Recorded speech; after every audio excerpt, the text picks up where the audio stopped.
News 28 मराठीमध्ये आपले स्वागत आहे। आजच्या मोठ्या बातम्यांबद्दल बोलूया।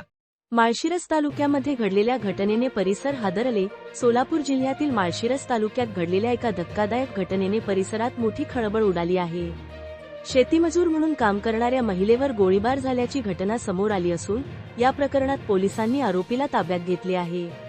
या घटनेमागील नेमके कारण अद्याप स्पष्ट झालेले नसून पोलीस तपास सुरू आहे। पाहूया हा ग्राउंड। दिनांक 6 जुलै 2026 रोजी माळशिरस तालुक्यातील चौंडेश्वरवाडी येथे ही घटना घडली। फिर्यादी सुदाम साठे वय 40 आणि त्यांची पत्नी उषा साठे हे मूळचे माळखांबी, तालुका माळशिरस, जिल्हा सोलापूर येथील रहिवासी असून गेल्या 10 वर्षांपासून चौंडेश्वरवाडी येथे शेतीमजूर म्हणून वास्तव्यास होते। ते शेतमालक सचिन जगन्नाथ देशमुख यांच्या शेतात काम करत असल्याची माहिती आहे। घटनेच्या दिवशी सुदाम साठे हे इतर सहकाऱ्यांसह डाळिंबाच्या बागेत फवारणीचे काम करत होते। त्याचवेळी शेतमालक सचिन जगन्नाथ देशमुख हे शेतात आले। काही वेळानंतर उषा साठे या कामाच्या ठिकाणी येत असताना त्यांच्यावर गोळीबार झाल्याचा आरोप फिर्यादीने केला आहे। गोळीबाराचा आवाज ऐकताच सुदाम साठे घटनास्थळी धावले। त्यांनी उषा साठे यांना तातडीने उपचारासाठी रुग्णालयात नेले, मात्र वैद्यकीय अधिकाऱ्यांनी तपासणीनंतर त्यांचा मृत्यू झाल्याचे घोषित केले। घटनेची माहिती मिळताच पोलीस घटनास्थळी दाखल झाले। पंचनामा करून पुढील कायदेशीर प्रक्रिया सुरू करण्यात आली असून संबंधित आरोपीला पोलिसांनी ताब्यात घेतले आहे। या घटनेमागील नेमके कारण अद्याप स्पष्ट झालेले नाही। पोलीस सर्व बाजूंनी तपास करत असून तपास फलटण विभागाचे उपविभागीय पोलीस अधिकारी यांच्या मार्गदर्शनाखाली सुरू असल्याची माहिती मिळाली आहे। फिर्यादीने नेमकी काय माहिती दिली पाहूया आमच्या ग्राउंड रिपोर्टमधून। इंडिया न्यूज 28 पुणे विभाग प्रमुख दिलीप गायकवाडची रिपोर्ट। काय नाव आहे तुझं? माझं नाव विजय सुदाम साठे। बर, कुणाच्यात कामाला आहे? सचिन जगन्नाथ देशमुख। कोण कोण कामाला होत? मी माझी मंडळी पूर्ण मीच कामाला आहे, बांधेल कामाला। बर, मग आज मंडळी कशी काय कामाला? आज नव्हती कामाला, मग घरीच होती। मग रानात कशाला आलती? रानात मी घरच ओळायचं होतं ना, येत होती तिथे। बर, मग काय झाला प्रकार घडलेला? बदलेला प्रकार काय म्हणजे मी तर पुढे आलो आणि एकदम बार आवाज आला आणि एकदम मला आता आल्यानंतर मी बाहेर आलो तर ती पडलेली मी पळत गेलो तिला जरी। मग कशानं ते तुझा मंडळीचा मृत्यू झालाय कळलं? गोळी घातली। कोणी गोळी घातली? सचिन देशमुख। गोळी घातलेली तुम्ही बघितली का? मला बार आल्यानंतर मी बाहेर आलो। प्रत्यक्षात बघितली का? काय बघितली, मग त्यांच्याच हातात त्यांनीच रिव्हॉल्वर बाहेर फेकली होती, त्यांच्यापासून हातातनं फेकली होती। मग तुम्ही विचारपूस केली का नाही त्याला? आम्ही काय विचार नाही, दवाखान्यात उचलायची गडबड केली। हा, उचलायची दवाखान्यात गडबड केली आहे। बर, ही काय अंगावर लाल? तिला धरलेलं रक्तम्या धरलेलं त्याच्यामुळे ती सगळ्या अंगाला लागली नाही। आता गुन्हा दाखल करायचा का? करायचं। तुम्ही किती वर्ष झालं ओळखता सचिन देशमुख? सचिनचं माझं संबंध जवळजवळ 30 ते 35 वर्ष झालं आहे। बर, तो एकटाच होता का दुसरं कोण होता अजून? माझ्या जोडीला दुसरे दोघं जण आहेत। हां हां हां,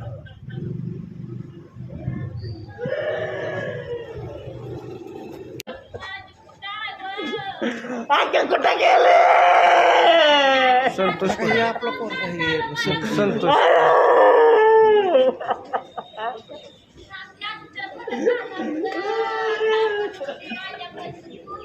संतोष कुठं आहे?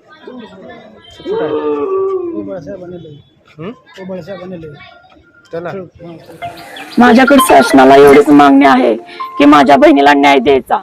ज्या लोकांनी माझ्या बहिणीला मारले त्याला कडीची कडी फाशीची शिक्षा दिलीच पाहिजे, त्याला सुट्टी द्यायची नाही।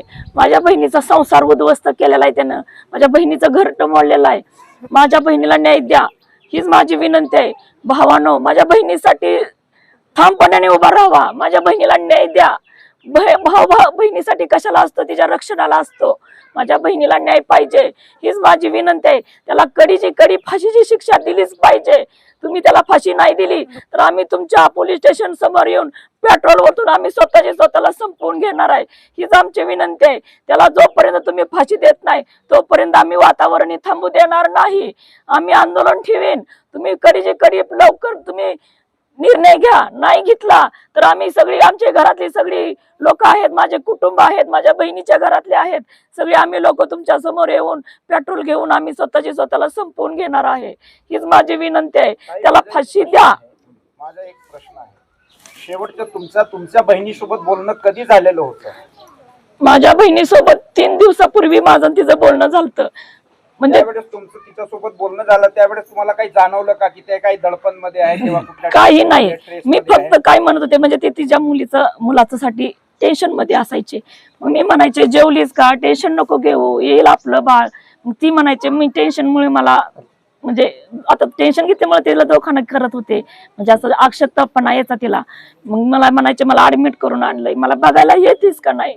मी म्हणायची येते, आपलं बाळ येऊ दे पहिलं, मी बाळ आलं का तुला भेटायला येते. ही आधी 2-3 दिवसापूर्वी आमचं दोघीचं बोलणं झालं, त्याच्यावर माझं तिचं बोलणं झालं नाही. त्या आजारी होत्या का तुम्हाला दवाखान्यात बोलवत होत्या भेटायला? तर म्हणजे दवाखान्यात म्हणजे कसं टेन्शन घेतल्यावर माणसाला जर अशक्तपणा येतो, जेवण गेलं नाही तिला, हातपाय तिचे गळाटायचे, म्हणून तिला खाण्यासाठी म्हणजे तिला तब्येतीची बरी होण्यासाठी तिला आपल्या खासगी दवाखान्यात घेऊन गेलते तिला.